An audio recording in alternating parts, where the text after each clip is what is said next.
बात बहुत गंभीर है। जो आक्रोश फूट पड़ा है पब्लिक के अंदर, नौजवानों के अंदर, छात्रों के अंदर, वो सरकार जो सोच रही है, असेसमेंट कर रही है, उससे कई गुना अधिक है। इसको समझना पड़ेगा सरकार को। अगर सरकार का कोई लोकतंत्र विश्वास बचा थोड़ा बहुत भी, तो समझना पड़ेगा कि आक्रोश बहुत भयंकर है। ये जो कल दिल्ली में हजारों बच्चे इकट्ठे हो गए पूरे देश भर के, जिस प्रकार लाठीचार्ज हुआ, बेरहमी से पीटा गया, लड़कियों को भी लड़कों को भी,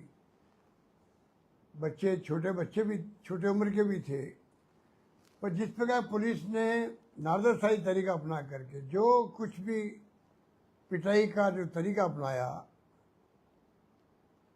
अगर आप दृश्य देखेंगे तो आप समझ जाएंगे कि उनकी मंशा किस प्रकार की रही होगी, या क्या उनको आदेश मिले होंगे सबक सिखाने के। ये समझ के परे है। आंसू गैस के गोले छोड़ दिए, पिटाई कर दी। तो कई पूरे आंदोलन में कई तरह के रहस्य भी है। कल मैं देख रहा था कि जो बैरिकेड लगे हुए उनको पुलिस खुद ही हटा रही है। जो सीसीटीवी कैमरे लगे हुए थे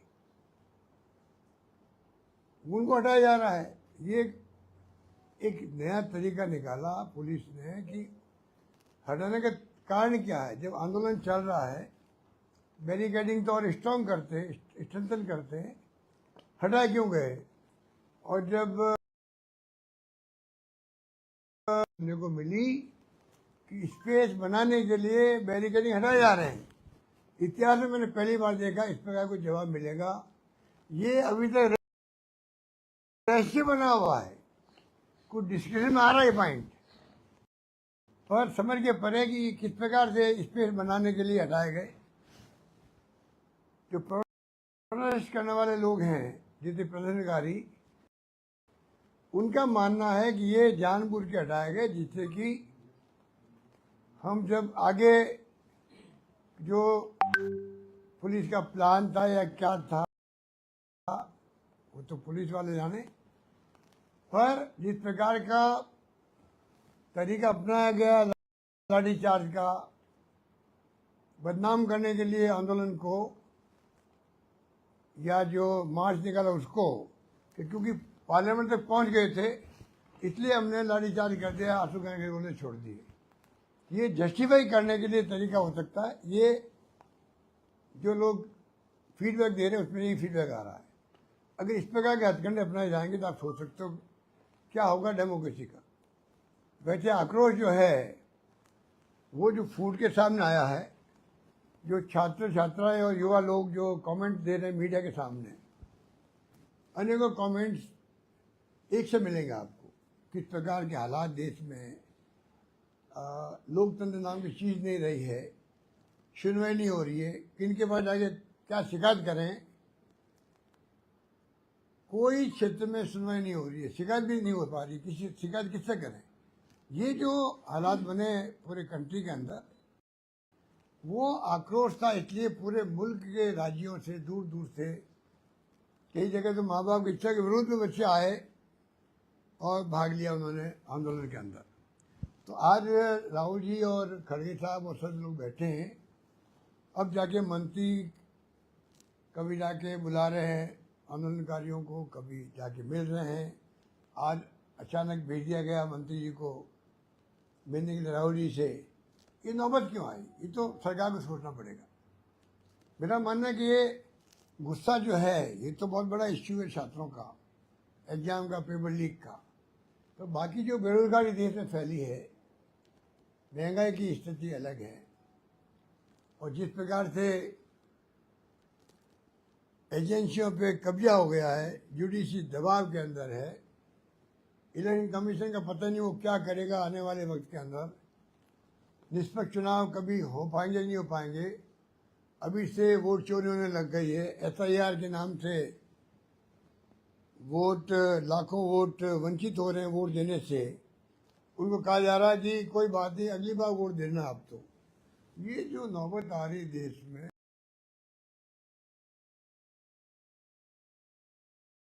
ये बहुत डरावनी है। और मैं समझता हूँ कि जो सोशल मीडिया भूमिका अदा कर रहा अभी जिस रूप में और जिस प्रकार की खबरें आ रही है, मैं अपील करूँगा कि मेन स्ट्रीम मीडिया से वो सरकार के दबाव से निकले, कृपा करके हिम्मत दिखाए, साहस दिखाए। इतिहास उनको माफ़ नहीं करेगा अगर यही तरीका रहा कि 20 दिन की भूख हड़ताल को आप नहीं दिखाओ, तो आप सोच सकते हो कि मुख्य भूमिका मीडिया की होती है और मीडिया से ही जो सामाजिक सरोकार पूरा होता है। मीडिया से ही मालूम पड़ेगा कि जनता क्या चाहती है, क्या समस्या है, उनके जड़ में क्या है। तो मीडिया जिस प्रकार का बिहेव कर रहा है, जो मेन स्ट्रीम मीडिया है, वो मैं समझता हूँ लोगों में उसको लेके आक्रोश है। कल छात्रों ने पूछ लिया, युवाओं ने पूछ लिया, आप लोग क्यों आ रहे हो, आप तो हमारे खिलाफ हो, आप तो खुद ही मीडिया कहलाते हो। ये नौबत नहीं आनी चाहिए। राहुल जी और खड़गे साहब ने जो एक मैसेज दिया देश को, मैं समझता हूँ कि उस मैसेज से घर घर में जो जो भी लोग महसूस करते हैं, जो आक्रोश सामने आ रहा है, अब भी अगर सरकार नहीं समझेगी, मैं समझता हूँ देश हित में नहीं होगा। धन्यवाद। सर, मोदी पीएम के बाद एक पहला बड़ा आंदोलन जो है दिल्ली में हुआ है, तो आपको लगता है ये कहीं ना कहीं टर्निंग पॉइंट है या कोई एक शुरुआत जो है पतन की, जो कांग्रेस लगातार बात करेगी पतन की शुरुआत, इसको मानते हो टर्निंग पॉइंट मानते हो? पतन की शुरुआत किसका पतन? सरकार के पतन का? कांग्रेस ही कहती सरकार के पतन की शुरुआत तो पहले ही हो चुकी है। ग्राफ नीचे आ रहे हैं, मोदी जी के नीचे आ रहे हैं, एनडीए गवर्नमेंट के नीचे आ रहे हैं। ये तो आम जनता महसूस करने लग गई है। पर ये कि एक ऐसा मुद्दा मिला है अभी जिसमें लाखों बच्चे इन्वॉल्व हैं और सरकार की शिक्षा नीति की धज्जियां उड़ाई राहुल जी ने, जो कोटा में और देहरादून में जो छात्रों का जो प्रोग्राम किया, उससे मैं समझता हूँ पूरी तरह देश समझ चुका है कि ये एक प्रकार से एग्जाम के माध्यम से भी और कोचिंग क्लासेज के माध्यम से भी एक लूट का धंधा बना हुआ है, जिसमें लोगों के परिवार की हालत अच्छी नहीं है। अगर मान लीजिए आर्थिक रूप से, तब भी उनको बच्चों के हित में कर्जा लेके पढ़ाना पड़ता है। जो आंकड़े दिए राहुल जी ने, कितना रेवेन्यू हो रहा है इससे, कितना खर्च हो रहा है, पूरा एक्सपोर्ट करके रख दिया उन्होंने सबके सामने। तो ये तमाम सरकार पूरी तरह एक्सपोर्ट हो चुकी है। सर, पेपर लीक बहुत बड़ा मुद्दा, लेकिन कोई ऐसा ठोस प्लान केंद्र सरकार नहीं बना पाई है। आपके हिसाब से क्या ऐसा होना चाहिए? देखिए, हमने तो यहाँ पे जो कानून पास किया था, जिसमें 10 करोड़ रुपये मेरे ख्याल में पेनल्टी थी, आजीवन कारावास था और उनकी संपत्ति अटैच करने की थी, जो पेपर लीक में भागीदार बनेंगे। ये मॉडल बनाया हम लोगों ने, केंद्र सरकार को उस पर विचार करना चाहिए था। वो तो कुछ रिएक्शन दे ही नहीं रही है। दुर्भाग्य इस बात का है कि आप क्या कहना चाहते हैं। पेपर लीक का विपक्ष के लोग या छात्र लोग या वो कांग्रेस जनता पार्टी जो बनी है, उनके जो साथी हैं, वो सब जो मामला उठा रहे थे बहुत दृढ़ता के साथ में, आपने उसकी परवाह नहीं करी। आपने किसी मंत्री को भेजना उचित नहीं समझा बातचीत के लिए भी। स्टेटमेंट तक नहीं आए सरकार के। ये इसको हम क्या संकेत मानते हैं? सबसे बड़ी तकलीफ देशवासियों को, युवाओं को, छात्रों को यही हो रही है कि भाई आप विपक्ष का जवाब नहीं दे रहे हो, हमारी भावना समझ नहीं पा रहे हो, तो हम किसके पास जाएंगे? सरकार की बहुत बड़ा ब्लंडर सरकार ने किया है, उसका नतीजा ये भुगत रहे हैं, भुगतना पड़ेगा आगे भी। सर, राहुल गांधी जी ने भी एक ट्वीट किया है और देशवासियों से अपील की है कि ज्यादा से ज्यादा लोग इस धरने में हमारे साथ शामिल हो।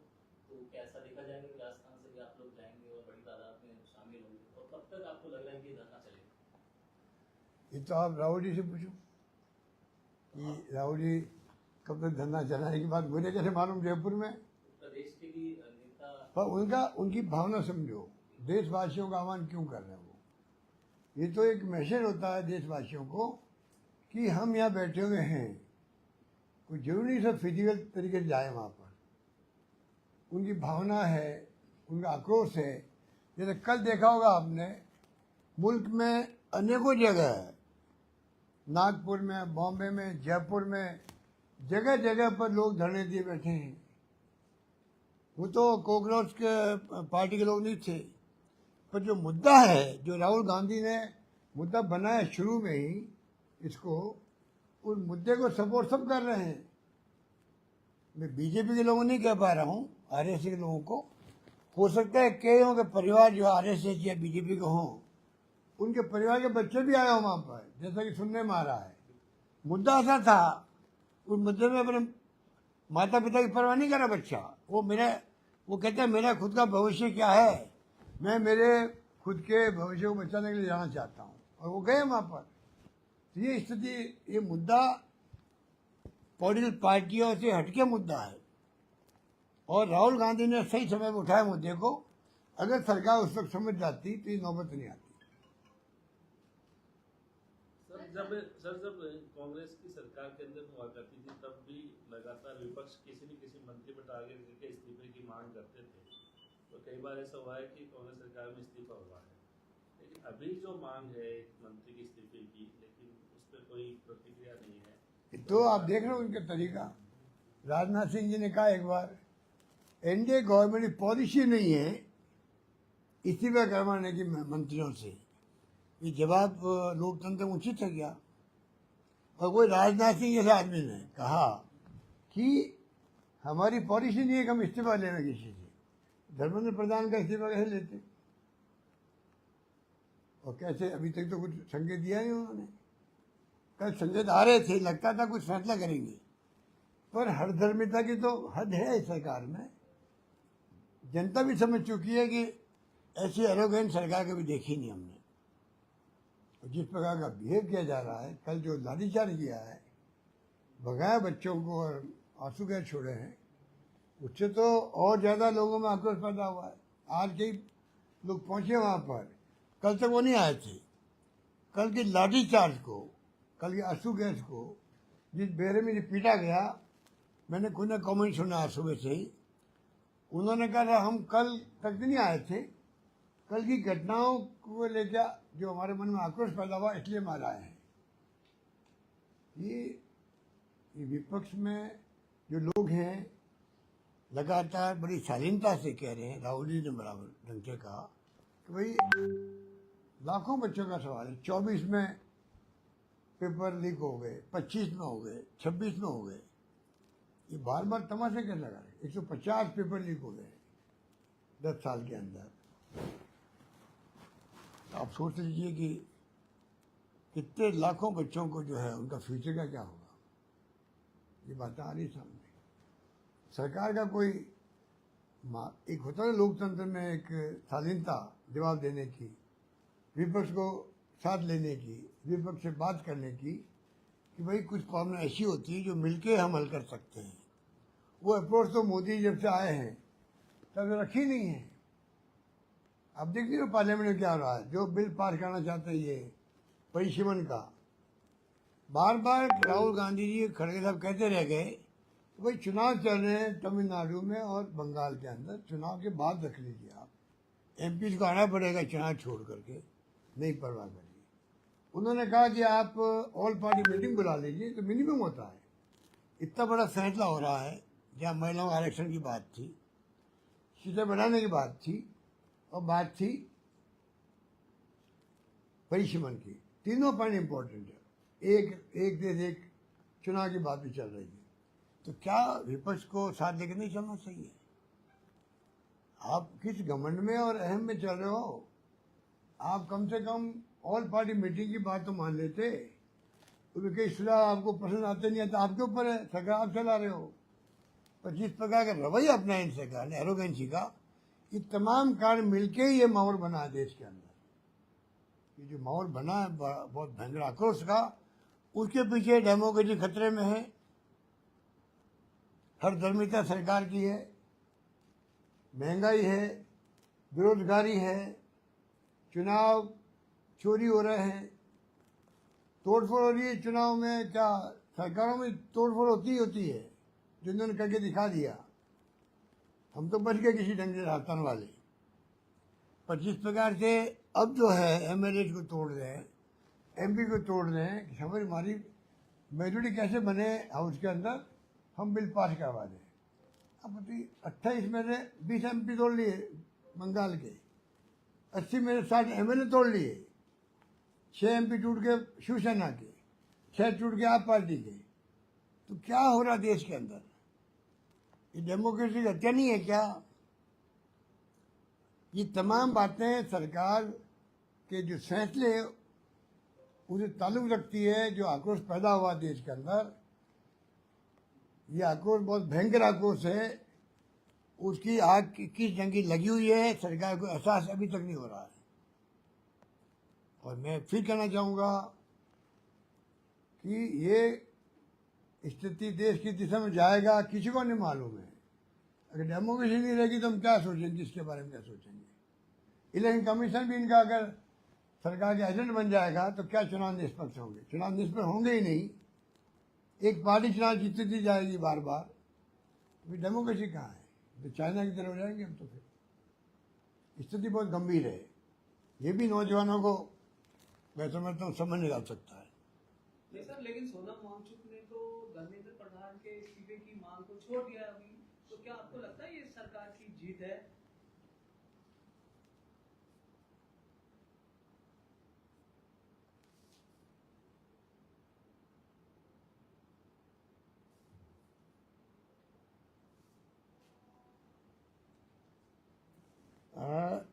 क्या कह रहे हैं आप? वांगचुक जो भूख हड़ताल कर रहे हैं, जिनको वांगचुक साहब जो है बहुत ही छोड़ दिया उन्होंने, पहले उनको जोधपुर जेल में डाल दिया 2-3 महीने।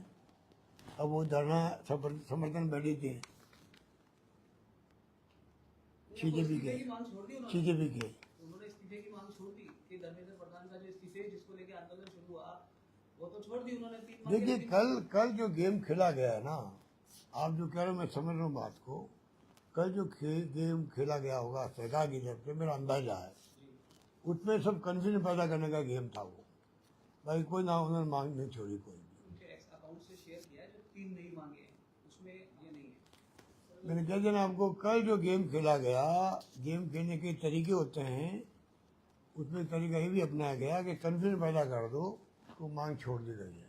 उनकी पत्नी नहीं कह रही है, वो खुद नहीं कह रहे हैं, तो मैं कैसे मानूं इस बात को? हाईकोर्ट के निर्देश के बाद अब सरकार चुनाव को अभी प्रदेश कांग्रेस कमेटी 6:30 बजे अम्बेडकर सर्कल पर प्रदेश कर रही है। तो आप समझो हर जिला मुख्यालय में हो रहा पूरे देश के अंदर। तो जनता में ये माहौल बन चुका है कि भयंकर आक्रोश है और सरकार की हठधर्मिता है। अब सरकार कुछ आगे आगे समझना चाहिए, कोई फैसला कर नहीं पा रही है और जनता को विश्वास खत्म हो चुका है कि कोई फैसला कभी करेंगे। चुनाव कराने के लिए कोर्ट को बोलना पड़ रहा है। चुनाव कराने के लिए कोर्ट को बार बार कहना पड़ रहा है। कितनी बातें बोले आपके सामने, बोलो आप मीडिया के मित्रों, क्या क्या बोले हैं? हाई कोर्ट सुप्रीम कोर्ट कह रहा चुनाव नहीं करवा रहे, तो राजस्थान गवर्नमेंट को संवैधानिक तरीके से रहने का हक है क्या सरकार के अंदर? चुनाव को हाईकोर्ट जज कह रहे हैं कि हम करवाएंगे चुनाव, आप नहीं करवाओगे। तो ये कॉमेडी तो पहली बार हो रहा है। तो पूरे देश में कहाँ कहाँ पर आंदोलन हो रहे हैं। अगर आप उसको भी आप अगर सर्वे करने पाएंगे कि इस देश में पूरे पश्चिम उत्तर दक्षिण में सब जगह कहीं के आंदोलन चल रहे हैं, कोई कोई रूप के अंदर, कोई कोई समस्या को लेके, खाली इसको लेके नहीं है, और वहाँ की समस्याओं को लेकर आंदोलन चल रहे हैं। किसानों ने और शुरू कर दिया आजकल में। तो आप सोचिएगा ये नौबत क्यों आ रही है? बीजेपी कह रही है कि नारी शक्ति परिश्रम बिल जो है उसके खिलाफ, बीजेपी कह रही है कि परिश्रम बिल के खिलाफ सारा विपक्ष जो है वो एकजुट होकर छात्रों के कंधे पर बंदूक रखकर सरकार का निशाना साध रहा है। किसको लेके? परिश्रम बिल जो संसद में पेश होगा, नारी शक्ति वंदन बिल जो इसकी बात करें, मैं समझा नहीं। नारी शक्ति वंदन बिल जो पास कराने की बात, कौन सा बिल?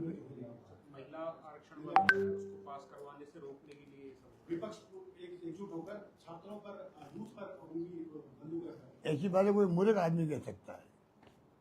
कहने वाला कोई बहुत बड़ा मूर्ख होगा जो इतने बड़े आंदोलन की भावना को, उनकी तपन को समझ नहीं पा रहे हैं, वही बोल सकता है। ठीक, थैंक यू।